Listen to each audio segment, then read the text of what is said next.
And, you know, when I listened to it, you know, when we listened to it again in August, and I've listened to it a couple times since then. Oh, I dug deep into that album again. I was like, hey, old friend. Yeah, you know, and it means different things now, which I think is really cool. But it's definitely, when I go back and listen to it, it's about, you know, how has that relationship changed? And now the aspects of the song that I connected to in the past now feel a little bit different, because there's this, I've had the space to sit with it for a bit, you know, and now that I return to it with a different understanding of who I am and a different understanding of who my father was and is, and, you know, and like you just said, you know, those relationships don't necessarily end. No, for y'all who have not buried people you love, those relationships do not end. Yeah. And sometimes you can get more clarity and have a better relationship after they've shed the body than you did before, for some people. Yeah, I mean, I joke, but I sincerely mean it. Like, my relationship with my father is the best it's ever been. And like, now that he's dead. Yeah, like, oh my God, it improved our relationship so much. Yeah. Yeah. No, and but it's true. Like, it shifts because they're them without a lot of the baggage, without a lot of the trauma, without a lot of the. My father had already passed over when the album came out, but like I was much like her. Like I told you I have videotapes and stuff, and it's one of those things where like once I know that I'll listen to them, there's that initial hesitance, and she kind of had it too, that hesitance to hear it or see it, and then because knowing that then you're just gonna dive in, like. You know what I mean? It's like, okay, I'm going to need a month because I'm going to get lost in this for a little bit. And not lost, but like I'm going to allow myself the time and space to just soak here, to float in this without distraction and give it what I need for it to be. Right. As opposed to, you know, oh, I'm sorry, there are responsibilities in life. No. Well, it is very much as opposed to what you've been allowed. Yeah. You know, to bring it back, when I say music saves my life, it was because in listening to that song and listening to that album, it was a safe way for me to explore all of these themes and interpersonal relationships, because the album itself is not just, you know, it's not just an ode to her dead father. I sort of feel like, and this is my interpretation, that it is an exploration of that relationship, but also other interpersonal relationships, and potentially relationships with patriarchy. A little bit. You know, I think I can think of a few songs that are very much about, you know, how feminine energy is perceived and the roles that we have to be in, and how we're seen if we're not falling in line. And that's one of the things that honestly did create a complexity with my relationship with my father, because he had certain expectations of who I was supposed to be, and and I was like, I'm just cracking up knowing what I know about your dad and being like, do you not know who you helped bring into this world?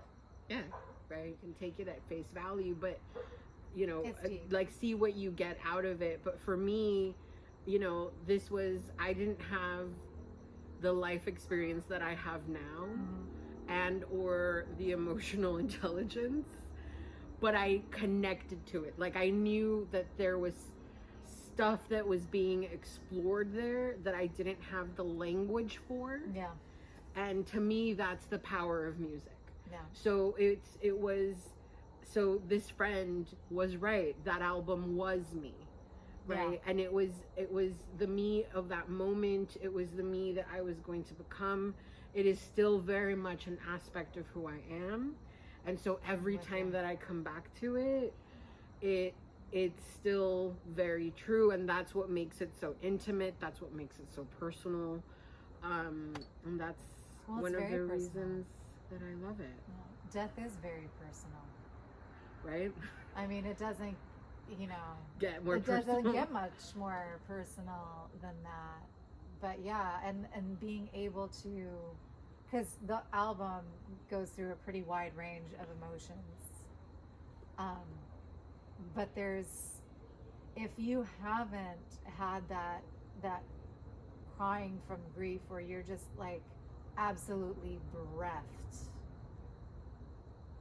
and you can feel that there's a part of you dying, and not dying in the sense of, oh, it's dead, but in the sense of it's being taken with the person who's died. Like they're taking a piece of you with them. Right. And of course, because they're leaving a piece of themselves with you. And that connection is like, again, we've talked about it, you know, you still communicate with them. They're still very much present, if you will, in a lot of ways. But I remember, because there were years I spent crying myself to sleep. And in my case, because my brother was killed in a car accident about 2.5 years before my dad, and then my dad passed of lung cancer. It was just me and my mom, and it was me holding her while she cried herself to sleep, and then being able to take time for me. And that line, time to gather up the splinters, build a casket for my tears. I was like, yes, because I'm done. I am tired of crying. Like, you're done. I'm like, I'm tapped out. How many years I got to do this shit? Mm-hmm. So, but there's so much in that song that was just, when you busted out that song at Leah's training, I was like, seriously? Oh, yes, we're talking. Because, yeah, it isn't everybody who would know it. It isn't everybody who that song would pop up to them through the Akashic Records. You know, I was like, oh, they got that message for you too. Oh, we are part of a club. Mm-hmm. And there aren't many who that song would resonate with them the same way. Yeah.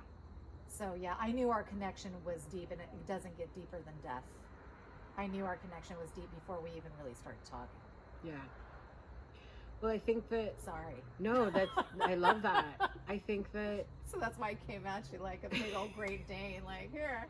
Well, and I think our relationship with, you know, we can intellectualize what loss is and grief is, and then when you experience it, it's different. Very much so. And then I think that we could, as a society, as beings, we would benefit by exploring our relationship with death. And because it does... It's a part of our life. It does change, you know, like... It changes when you face it, right? When you acknowledge it, when you acknowledge the things that you fear. It's the storm that like clears things up, yeah. Right? And it does solidify things, and it helps you to truly see who you are and what matters truly. You know, and so there's a lot of clarity that can come from it. The superficial can kind of fall away. Like, yeah, it's fun. Yeah, you know, you care about it. But when it comes down to it, what really matters? Yeah, it isn't going to break you. Like, who are you really? What really matters? And you know, and it's interesting because, you know, we talk about what loss feels like, you know, externally, and then there is that additional, I think what that does is it can prepare you to then further ask those questions about the self, and I think that's like another layer to it, and it'll be interesting to see where we go in these conversations. Because I think you realize it really isn't loss, especially when it comes to death. Yeah. You know, that there's that, somebody came to me, they're like, I'm sorry for your loss. I'm like, I didn't lose him. He's at Greenwood. I know exactly where he is. The Right. Greek section in Greenwood. Yeah. That's where they are. That's where my people are. I didn't, because it's funny, especially in Western culture, you know, how we, the languaging that we use. Like, you lost him. Like, I wasn't careless and I lost him. Like, you know what I mean? It isn't like I was holding his hand in Disneyland or something and a crowd came by and all of a sudden I lost my child. No, like, that's a really good point. I haven't lost them. They're still very much a part of who I am. There's still very much a connection there. There's still, that part of me doesn't change. Like, people are like, oh, you had a brother? I'm like, no, I still have him. He just happens to be deceased. The relationship has evolved. Exactly. Like, there's, and I think that is, if I can give anybody some information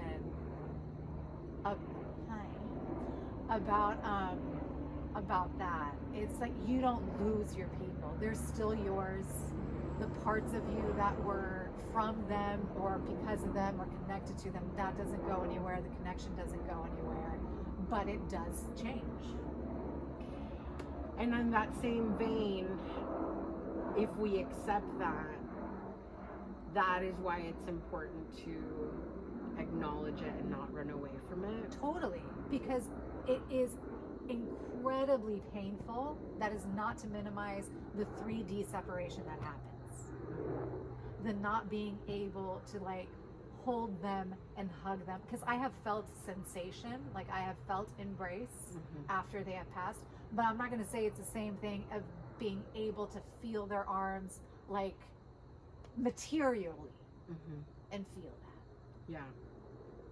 So I can't say that, like, that's incredibly painful. And I am so grateful we don't feel it all at once. Thank God for the numbness. Thank whatever deity you want, thank the divine for numbness, because I genuinely believe nobody would make it out if they had to feel it all at once. Right. There is such a huge grace, and you hate it when you're numb. You're like, I don't feel anything. Like, I feel like an empty husk right now. Oh my God, I remember that. Awful feeling, right? I do remember that. Awful. Like, you feel like you have just had everything sucked out of you. Like, they literally took all of you with them.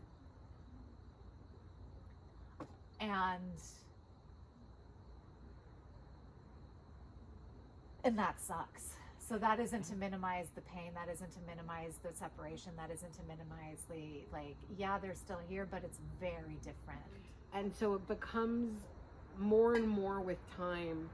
It has been less about them and more understanding who I am and what I need and what the effects have been, right? And how that bond or that relationship or that energetic tie or that relationship, how that has affected how I navigate the world.